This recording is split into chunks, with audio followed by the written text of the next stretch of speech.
안녕하십니까? 견합적 성경 공부 방법론 강의에 오신 여러분을 환영합니다. 성경을 개인들이 공부함에 있어서 보다 더 공부를 더 잘 되도록 하기 위해서는 조직적인 방법론을 가지고 하는 것이 좋습니다. 그래서 이 강의에서는 개인의 성경 공부를 도와주는 방법론을 지금 공부하고 있습니다. 크게 방법론은 균합적인 것과 연역적인 것 두 가지가 있습니다. 그 중에 성경에 관한 공부는 균합적으로 하는 것이 더 좋다는 그러한 생각 가운데서 균합적 성경 공부 방법론을 강의하고 있는 것입니다. Inductive Bible Study. 그래서 이 강의의 제목이라고 할까요?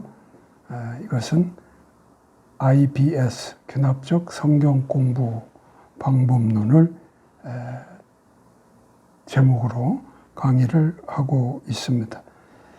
균합적 성경 공부 방법론이란 성경의 어떤 본문이든지 그 본문을 자세히 관찰하고 어떤 의미들을 우리가 발견하게 되면 그것을 해석해서 그 해석이 성경에 기초하여 잘 또는 바르게 됐다고 하면 거기에서 우리의 실생활에 적용을 해나갈 수 있는 적용 단계로 가는 이 관찰, 해석, 적용의 3단계를 세부적으로 차례차례 살펴보는 것이 이 강의의 전체적인 과정이라 할 수 있습니다. 여기에 관찰, 해석, 적용의 이 단계들의 어떤 내용들만 우리가 공부하는 것이 전부가 아니라 성경 공부의 최종 목표는 그 공부한 내용을 다른 사람에게 가르치는 데까지 가는 것이 최종적인 목표입니다. 그래서 관찰, 해석, 적용의 이 단계의 과정들을 잘 준비해서 그 본문에 하나님의 교훈이 무엇인가를 잘 가르쳐 먼저 그 공부를 통한 나의 적용이 다른 사람에게도 실생활에 적용될 수 있도록 도와주는 그 일을 하는 것이 개인적인 성경 공부의 궁극적인 목표라 할 수 있습니다. 그래서 진행되는 이 IBS 강의의 오늘 이 과정은 바로 관찰, 해석, 적용 3단계의 세 번째 단계이면서 이 강의의 최종 영역에 해당하는 적용에 관하여 공부를 하도록 하겠습니다. 적용의 이 단계에서의 강의의 구성은 세 부분으로 나누어 보려고 합니다. 다시 말하면 적용에 있어서는 세 영역을 나누어서 공부를 한다, 그런 얘기가 되겠습니다. 그래서 오늘은 그 첫 번째 시간으로서 일반적인 고찰과 평가라는 그런 요소를 살펴보게 되겠습니다. 먼저 일반적인 고찰, 적용에 있어서 일반적인 고찰을 살펴보겠습니다. 첫 번째는 적용은 성경의 본문이 어떻게 우리에게 응용되어 될 수 있는지를 결정하는 것과 관련이 있습니다. 이건 성경의 본문이 우리에게 어떻게 응용되는가 하는 것을 결정하는 겁니다. 즉 어떻게 적용할 것인가를 이 적용의 단계에 적용이라는 이 여러 가지 요소들을 활용해서 이걸 결정하는 겁니다. 거기에는 뭐 이런 근본적인 이유가 있다고 볼 수도 있습니다. 성경은 우리의 삶을 변화시키기 위해 쓰여졌기 때문에 결국은 우리의 삶에 그 본문의 진리를 어떻게 적용할 것인가를 기억고 우리가 산출 또는 도출해 내야 되는 것입니다.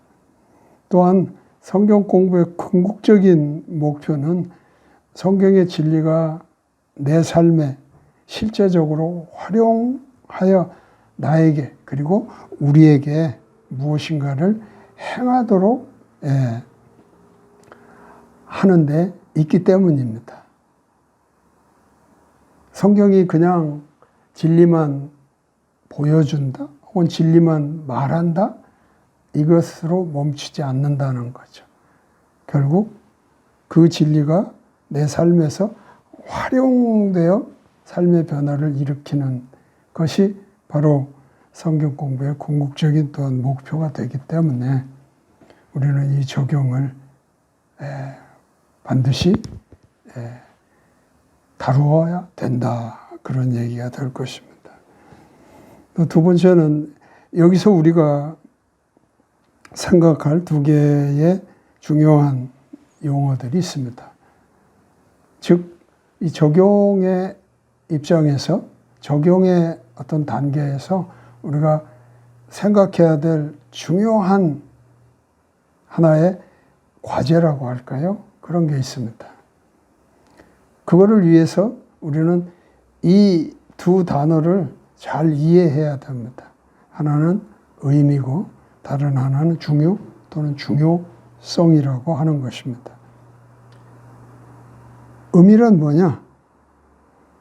그것은 성경의 본문이 본래 그것에 그 성경 본문이 본래의 독자가 있을 겁니다. 그 독자에게 전달하고자 하는 뜻, 의도, 동기, 이유, 내용 등을 의미라고 말합니다. 그 독자에게 주는 모든 내용이 하나의 의미라는 것으로 표현될 수 있다는 거죠. 그리고 성경은 본래 독자에게 어떤 의미를 줍니다. 그러나 중요성이라고 하는 것은 이 의미와는 좀 다르게 나중의 상황입니다. 그 책이, 성경의 책이 본래의 독자에게 말하는 그 것들을 우리가 의미라고 한다면 나중의 상황에서 다루어지는 것이 있습니다. 바로 그것은 그 의미가 확대되어서 또는 함축되어 나타나는 그러한 것을 말합니다. 그 의미가 나중에 어떤 상황에 함축적으로 나타나는 것, 바로 그것이 중요성이라고 하는 거죠. 그래서 이 의미와 이 중요성에 대해서는 약간의 그런 어떤 그 차이 혹은 구별되는 그런 내용이 있다고 볼 수 있는 거죠. 그래서 의미는 성경의 본문을 읽는 사람들 누구에게나 상관없이 항상 일관되게 존재하는 것입니다.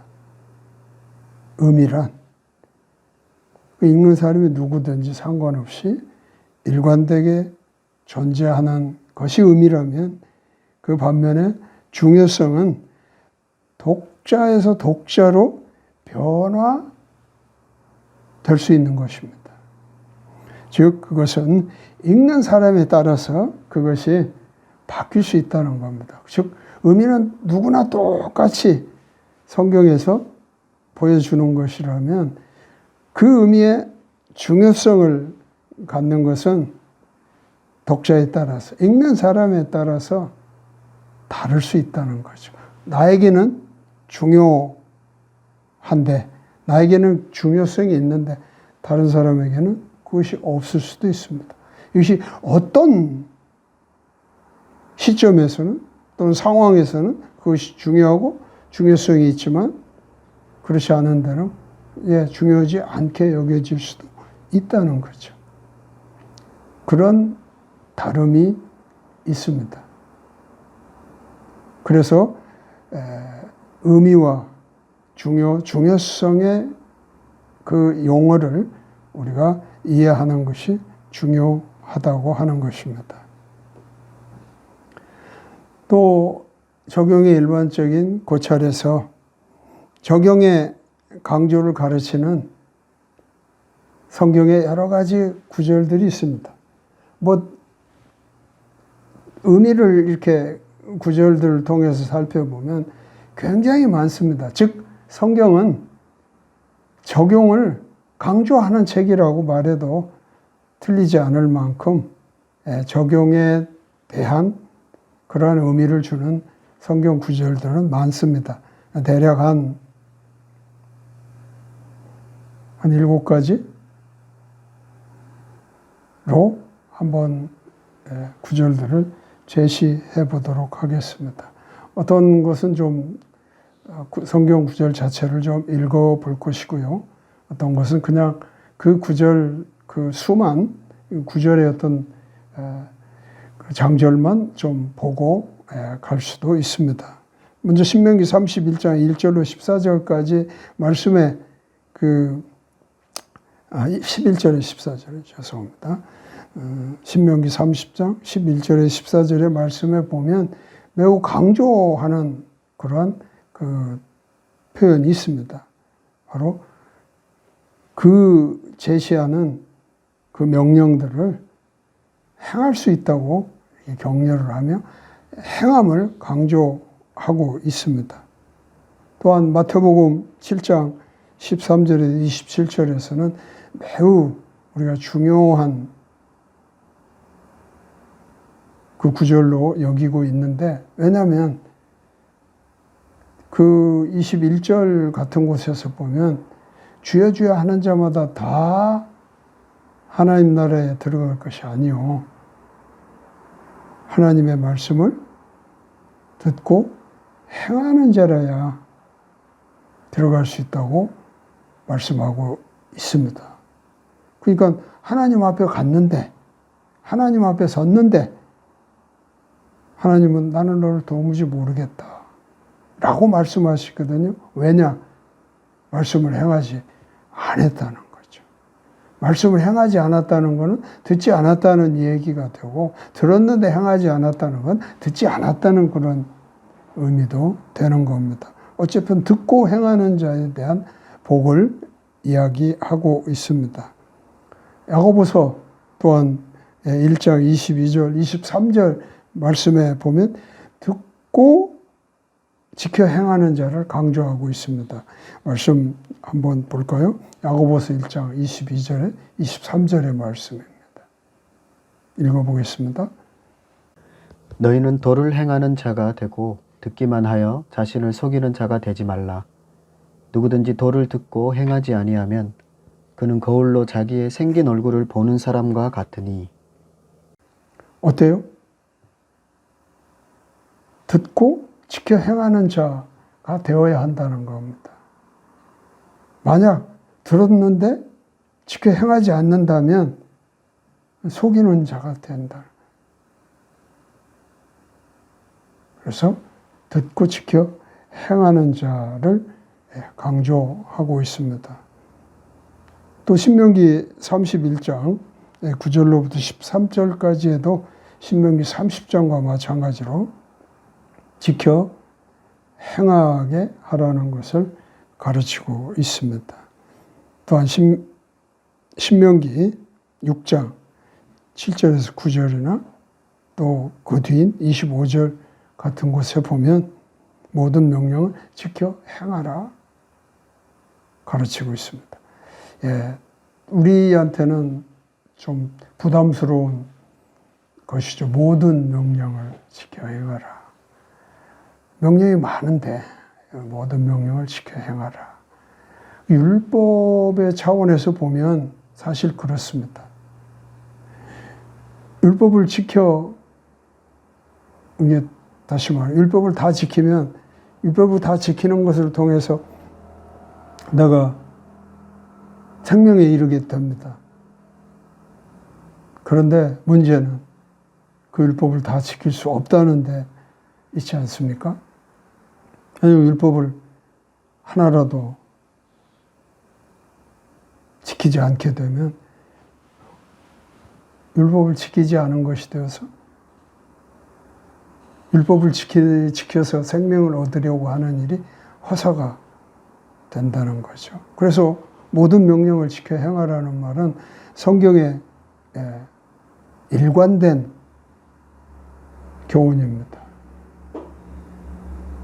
어떻게 모든 명령을 다 지킬 수 있을까? 물론 우리한테는 매우 큰 숙제입니다.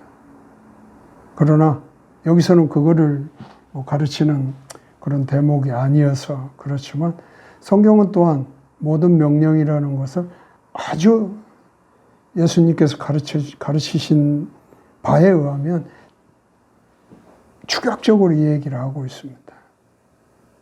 하나님을 전심으로 사랑하고 그와 같이 내 이웃을 내 몸같이 사랑하라. 이게 모든 율법의 강령이라고 했습니다. 모든 율법이 거기에 다 걸려 있다. 그런 뜻으로 예수님은 가르치셨습니다. 어쨌든 성경은 지켜 행하는 일을 매우 강조하고 있으면 틀림없습니다. 또 마태복음 마지막 장 28장 19절 20절에도 보면 복음을 전파함에 있어서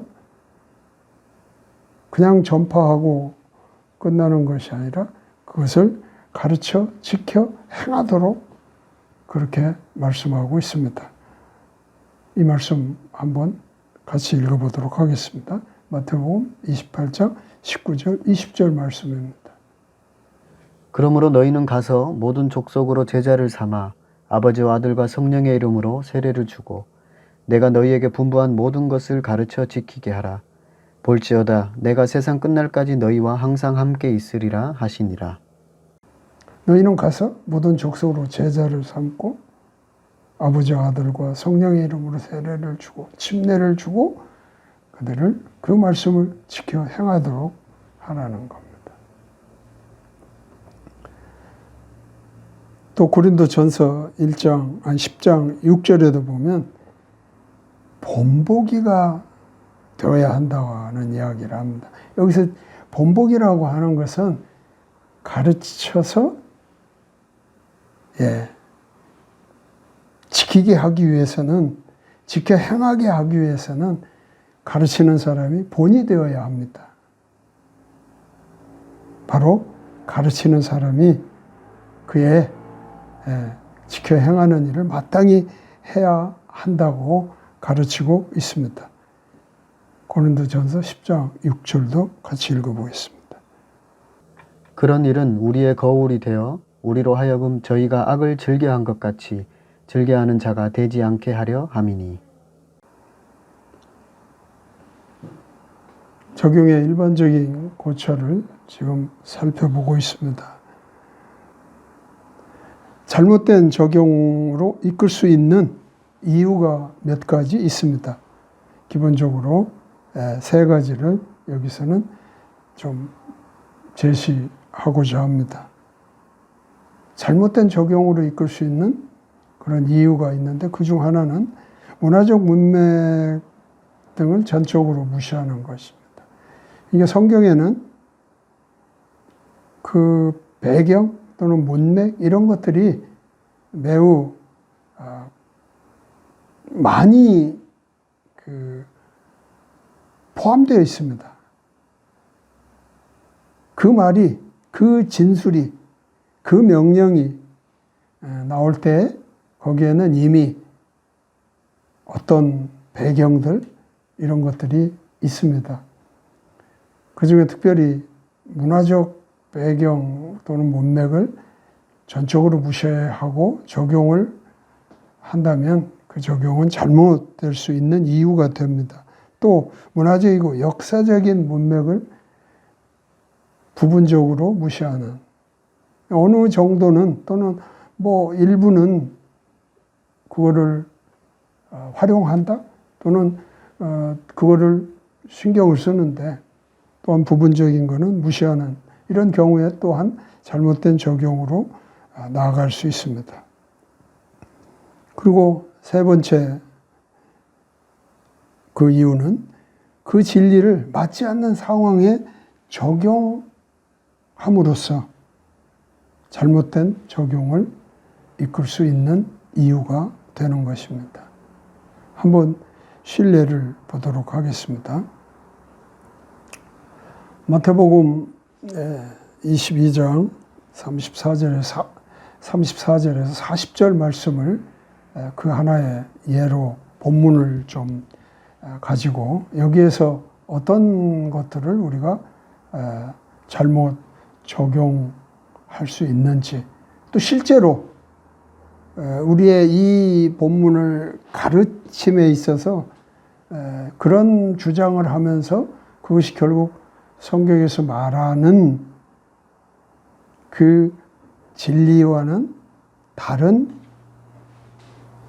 적용을 강조하는 이런 것들이 있기 때문에 이거를 이 본문을 통해서 한번 어떤 것이 상황에 맞지 않는 그런 적용으로 나가게 되는지를 보고자 하는 겁니다. 잘 아시는 것처럼 마태복음 22장 34절에서 40절 말씀은 상당히 많은 사람들이 일반적으로 어떤 이 구절의 중요성을 강조하는 의미에서 이거를 황금률이라는 명칭을 사용해서 강조를 하고 있습니다. 그런 점에서 좋은 하나의 예라고 말할 수 있을 것입니다. 본문은 이렇습니다. 34절부터 읽어보도록 하겠습니다. 예수께서 사두개인들로 대답할 수 없게 하셨다 함을 바리새인들이 듣고 모였는데 그 중에 한 율법사가 예수를 시험하여 묻되 선생님이여 율법 중에 어느 계명이 크니이까? 예수께서 가라사대 네 마음을 다하고 목숨을 다하고 뜻을 다하여 주 너희 하나님을 사랑하라 하셨으니 이것이 크고 첫째 되는 계명이요 둘째는 그와 같으니 내 이웃을 내 몸과 같이 사랑하라 하셨으니 이 두 계명이 온 율법과 선지자의 강령이니라. 본문의 약간의 배경을 설명하자면 마태복음 22장에서는 예수님이 지금 여러 계층의 당시의 유대인들로부터 아주 강력하게 시험을 받고 있는 때입니다. 마태복음 4장에서는 성령에 이끌려서 마귀의 시험을 받는 그런 장면도 있는데 예수님이 사역하시는 동안에 특별히 이 지금 마태복음의 기록의 그 연대기적인 어떤 상황으로 본다면 점점 그분의 그 사역의 그 마지막 시점에 갈수록 사람들이 감동을 받고 변화한다기보다는 많은 계층에서 오히려 더 그들의 마음이 강팍해서 예수님을 시험하는 쪽으로 가는 걸 볼 수 있습니다. 그래서 결국은 예수님이 고난을 받고 고통을 당하며 십자가에 못 박혀 돌아가시는 뭐 그런 과정이라고 말할 수 있습니다. 어쨌든 마태복음 22장은 그런 내용을 이렇게 열거하고 있습니다. 그 중에 이제 마지막 단계에 와서 기록된 내용들이라고 볼 수 있습니다. 그래서 예수님께서 사두개인들에게 대답하신 그런 일을 바리새인들이 보고 또 이 바리새인들이 예수님을 시험하는 그런 장면이 지금 기록되어 있는 겁니다. 그래서 그 시험은 바로 명령 중에 어떤 것이 제일 큽니까? 라는 그런 질문인데 바로 거기에 대한 예수님의 답이 그렇습니다. 그렇죠? 한마디로 말하면 전심을 다해서 하나님을 사랑하고 그와 같이 내 이웃을 내 몸같이 사랑하라 하는 것을 가장 큰 그러한 명령으로 예수님은 그들에게 가르치셨습니다.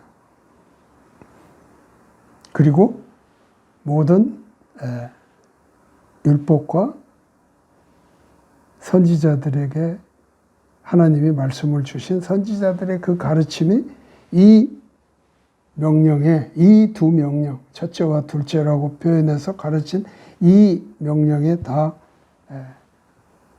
걸려 있다는 거예요. 이 강령이라는 말은 플랫폼입니다. 영어로 보면. 그래서 다 그 위에 다른 명령들이 다 서 있는 겁니다. 그래서 이 명령을 지키면 모든 율법 또는 선지자 또는 대언자들이 가르친 모든 것이 다 포함되는 거죠. 뭐 그래서 이 지금 그 본문에서의 적용의 포인트는 즉 어떻게 이 적용이 잘못됐는가를 우리가 본다면 혹자는 특별히 39절의 말씀에서 둘째는 그와 같으니 내 이웃을 내 몸과 같이 사랑하라 하셨다고 했습니다. 그러자 이 말씀을 해석하고 적용을 하는데 이런 질문을 통해 적용을 강조합니다. 그것은 뭐냐면 바로 이 말씀을 통해서 보면 이웃을 사랑하려면 먼저 나 자신을 지극히 사랑해야 된다. 라고 이 말씀을 해석하며 그래서 나 자신을 지극히 사랑해야 된다. 그래야 이웃을 사랑할 수 있다. 이렇게 적용점을 준다. 과연 이 적용이 잘 된 것일까요? 저는 잘못됐다고 보는 입장입니다. 왜냐하면 내 이웃을 내 몸과 같이 사랑하라 라고 말씀한 것은 내 이웃을 어떻게 사랑한다? 내 몸을 사랑한 것 같이 내 몸을 사랑한 방법을 나 자신이 알기 때문에 그것으로 이웃을 사랑하라고 가르치신 거라는 거예요. 그렇다면 나를 사랑한다는 이웃을 사랑하기 전에 또는 사랑하려면 나 자신을 먼저 지극히 사랑해야 한다는 건 잘못된 거죠. 이미 나는 나를 사랑하고 있기 때문에. 그래서 이 본문의 말씀은 내 이웃을 사랑하라는 것이 오히려 더 그 방점이 있는 것이지 내 몸을 사랑하는 것이 방점이 있는 것이 아니다. 그래서 상황에 맞지 않다. 이렇게 말할 수 있습니다. 오늘 적용의 단계에서 그 적용에 관한 내용들을 살펴보는 일에 두 번째 우리가 좀 봐야 될 요소는 평가입니다. 그러니까 해석 우리가 단계에서도 이야기를 좀 한 내용과 연결이 됩니다. 우리가 해석에서도 해석의 그 최종적인 완료 상태, 내가 어떤 본문의 의미를 해석해야 그것을 나에게도 적용할 수 있고 또 다른 사람에게도 그 적용점을 주고 그의 삶을 변화시키는데 그 진리가 역사하게 해야 된단 말이에요. 그럴 때 해석에서 내 해석이 내가 해석한 것이 본문의 진리 교훈에 맞는 해석이냐 하는 것은 우리가 뭘 해봐야 돼요? 최종적으로는 마지막에는 평가를 해봐야 될 거 아니에요. 즉 단순하게만 이 해석이 맞는지 틀린지. 이 해석을 위해서는 내가 해석한 걸 가지고 다른 사람이 해석한 것과 비교해봐야 되고 비교해서 그 해석이 뭐 복수의 사람들의 주장 의견과 같다거나 비슷하게 되면은 내 해석도 객관성을 가지는데 뭐 이유도 있고 더 나아가서 충분할 수 있겠죠. 그런데 비교해 보니까 전혀 다른 해석이 존재한단 말이죠. A라는 사람의 해석이 B로 되어 있는데 나의 해석은 D로 되어 있다. 그러면 B라는 사람과 내가 해석이 다르기 때문에 어떤 것이 맞는지에 대한 평가가 있어야 될 거 아닙니까? 그래서 해석에 있어서 맨 마지막 단계가 평가라고 볼 수도 있습니다. 그런데 이 과정, 지금 강의에 있는 IBS의 이 과정에서는 그 해석에서의 마지막 단계에서 그 평가를 지금 적용의 맨 첫 번째의 과정으로 지금 넘겨 놓았습니다. 그리고 그 평가가 내용상으로 보면 두 가지가 됩니다. 엄밀하게 따지면. 내 해석이 맞냐 틀리냐 또는 잘 됐냐 못 됐는가를 하는 것이 해석에 있어 마지막 협의, 비교, 협의, 그래서 어떤 걸 어떻게 선택해야 될 건가에 대한 씨름, 그래서 최종적으로 해석의 결론을 정하는 것.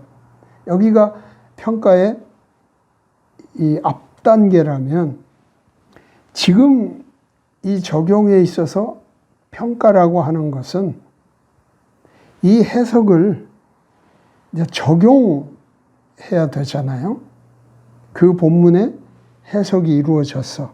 그리고 이 본문은 어떤 의미를 말하고 있다고 내가 정했어. 그러면 이것을 이제 나의 삶의 변화를 위해서 적용하고 행하도록 할 때에 과연 이 해석이 이 적용에서는 어떻게 해야 될지에 대한 이 평가를 해야 되는 거.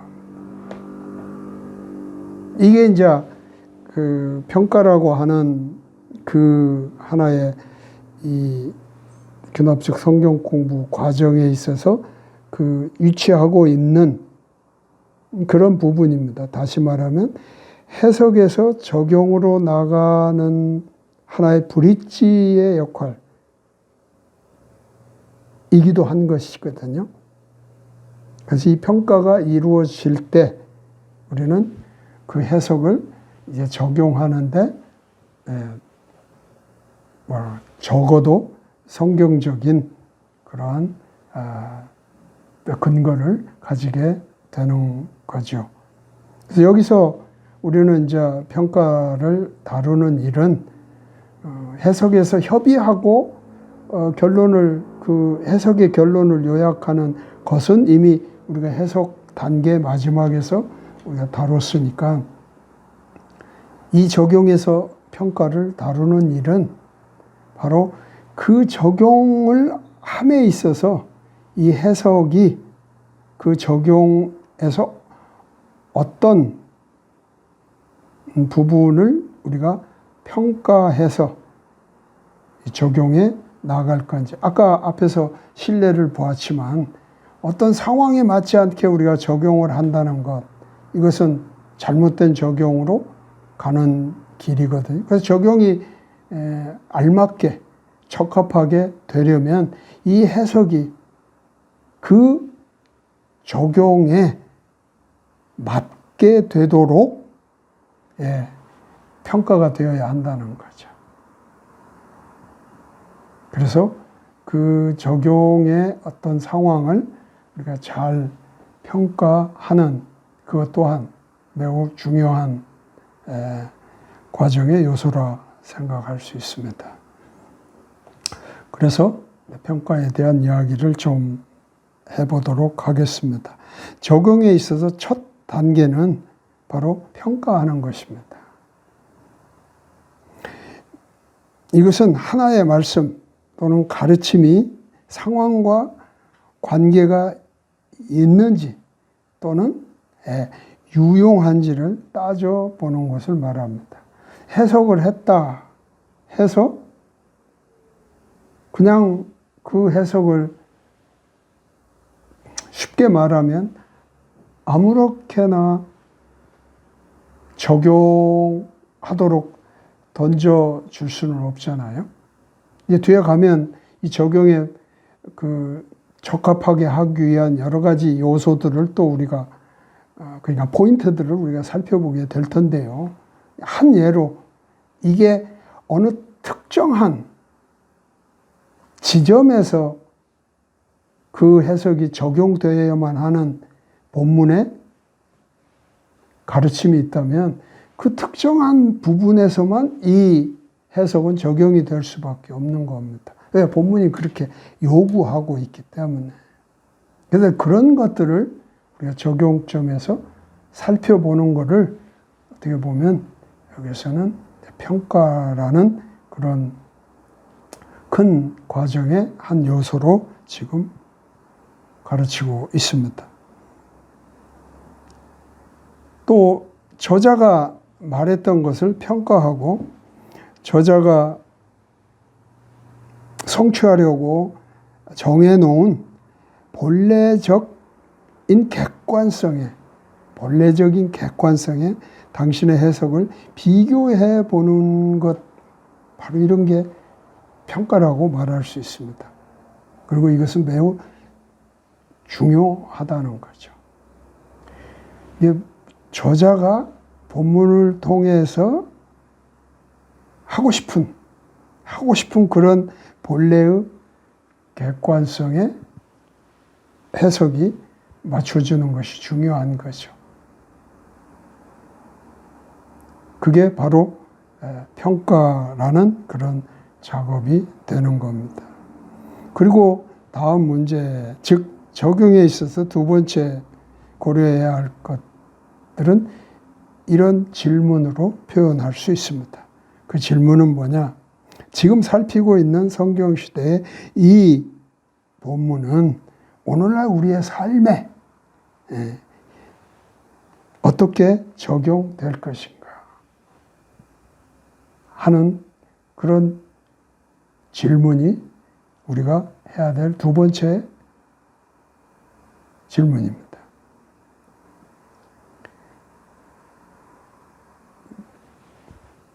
그리고 제시된 진리가 오늘날 적용될 수 있는지를 이제 평가하는 것입니다. 이렇게 도식을 한번 해볼 수 있습니다.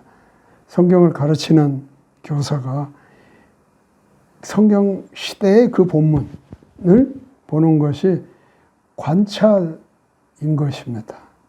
그러면 그것을 보고 21세기 지금 우리가 사는 이 시대에 그것을 해석해 주어야 합니다.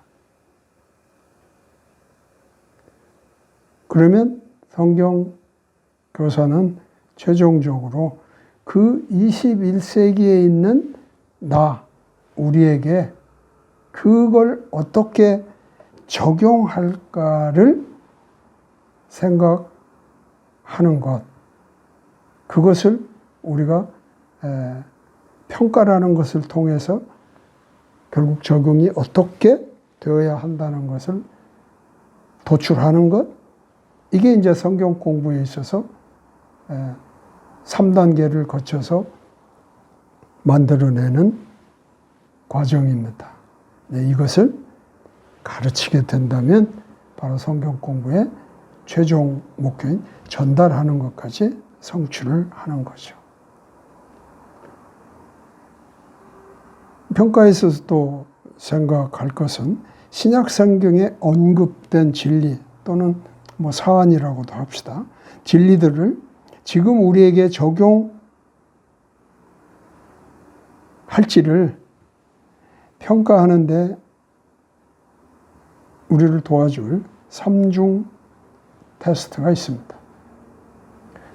그러니까 신약 성경의 어떤 진리 또는 다른 말로 하면 어떤 사안을 지금 우리가 적용하는데 어떻게 그거를 우리가 결정할 것인가?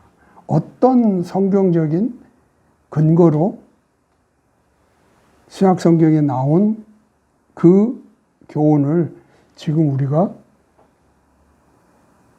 적용할 건지 그대로 우리가 사용할 건지 하는 것들을 결정하기 위해서는 3가지의 또는 3겹의 테스트를 해야 된다는 거예요. 그중 하나가 복음서에서 예수님에 의해서 진술되었는가. 예수님이 그거를 하라 하시든지 예수님이 그걸 말씀하셨든지와 같은 것.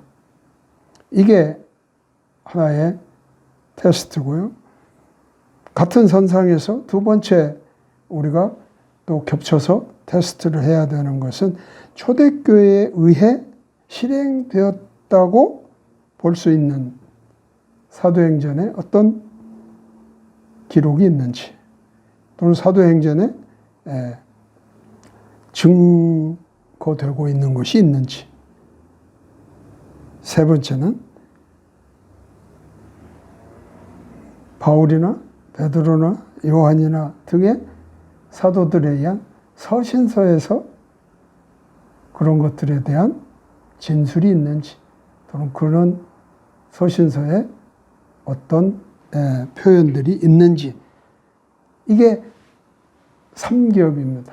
다시 말하면 어느 하나만 테스트가 성공이 됐어도 나머지 2개가 만약에 만족하지 못한다면 그거를 지금 우리 시대에 쓰는 것은 성경이 말하는 확실한 요구는 아니다. 이런 이야기가 됩니다.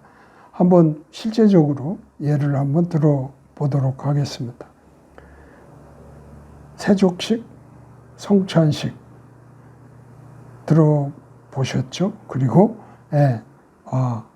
그런 것이 있지라고 다 인정을 하실 겁니다.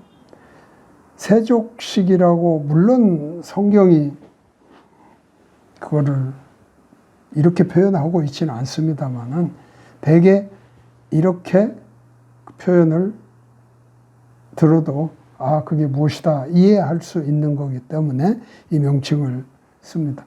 남의 발을 씻겨주는 그런 신앙적 행위를 말하는 거죠. 요한복음 13장에서 예수님이 제자들의 발을 씻겨주셨습니다. 굉장히 귀한 장면입니다. 그래서 발을 씻겨주는 행위가 매우 신앙의 높은 수준의 어떤 의식이다. 이렇게도 말할 수 있을 것입니다. 그런데 이것이 사도행전이나 또는 다른 사도들의 서신서에서 언급되거나 진술된 것 기억하십니까? 사실 없습니다. 그것에 비해서 성찬식은 어떻습니까? 예수님께서 실제 성찬식에 대한 이야기를 하셨고 실제 시연하셨고 사도행전의 초대교회에서도 집으로 성전으로 옮겨가며 그들이 모일 때마다 떡을 떼는 일들을 했고 또 서신서에서 그거를 가르친 것들이 등장을 합니다. 그러니까 예수님도 초대교회의 사도행전의 어떤 기록에도 또 각각의 사도들의 서신서에도 등장하는 그런 성찬식은 우리가 지금도 행하고 있잖아요. 보편적으로 지금 우리에게 행해야 되는 것으로 실제 우리가 거행을 하고 있는 것들입니다. 이 두 개의 비교가 그런 것을 그래서 세족식은 해도 안 해도 그것이 성경에서 요구하는 반드시 이건 진리인이 행해야 된다는 그런 이야기를 하기가 어려운 거죠.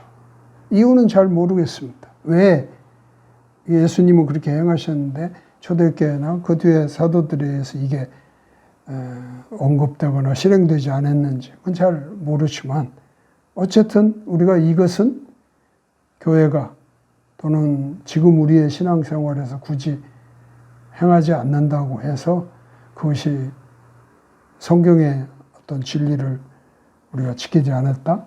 이렇게 말하지는 않는다는 거예요. 그래서 아무튼 우리가 반드시 그것을 신약 성경 시대에 있었던 어떤 사안들을 지금 우리가 그대로 따라 그 의미대로 적용하여 살아야 한다면, 행해야 한다면 바로 그런 삼중 테스트에서의 요구를 우리가 한번 살펴보는 것이 평가한 거죠. 그렇다면 우리는 지금 해야 된다, 하지 않아도 된다, 해도 좋다, 안 해도 좋다, 뭐 이런 이제 적용점에서의 결론이 나타나게 되는 거죠.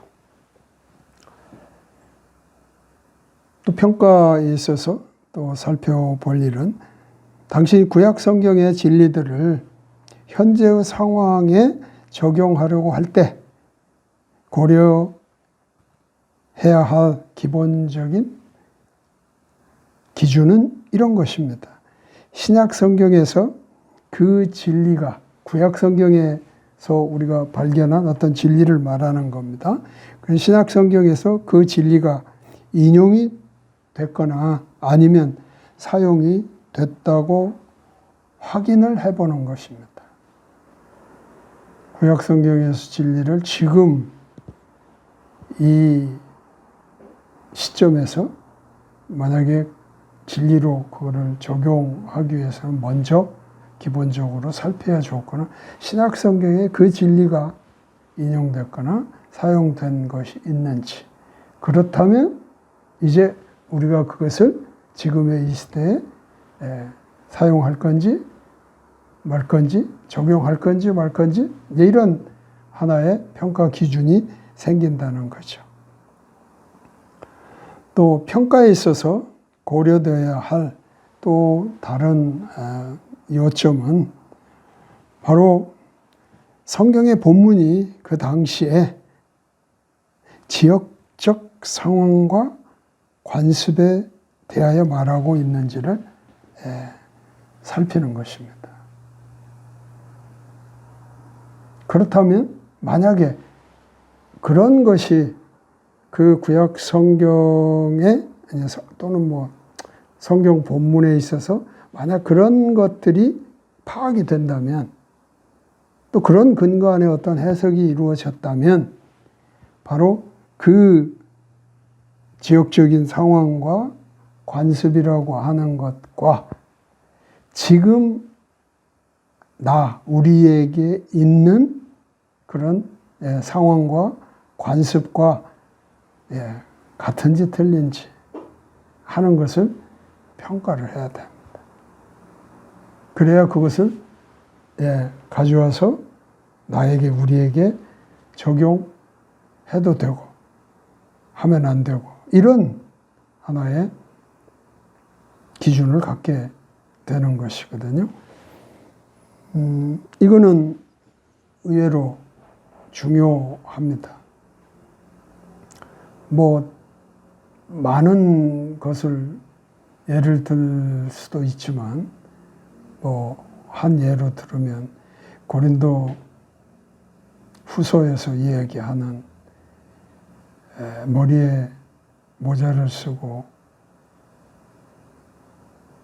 머리를 자르고 이런 것들이 있습니다. 당시에 어떤 상황과 관습과 지금의 우리의 상황과 관습이 같냐? 같은 사회적인 문화적인 분위기가 있느냐?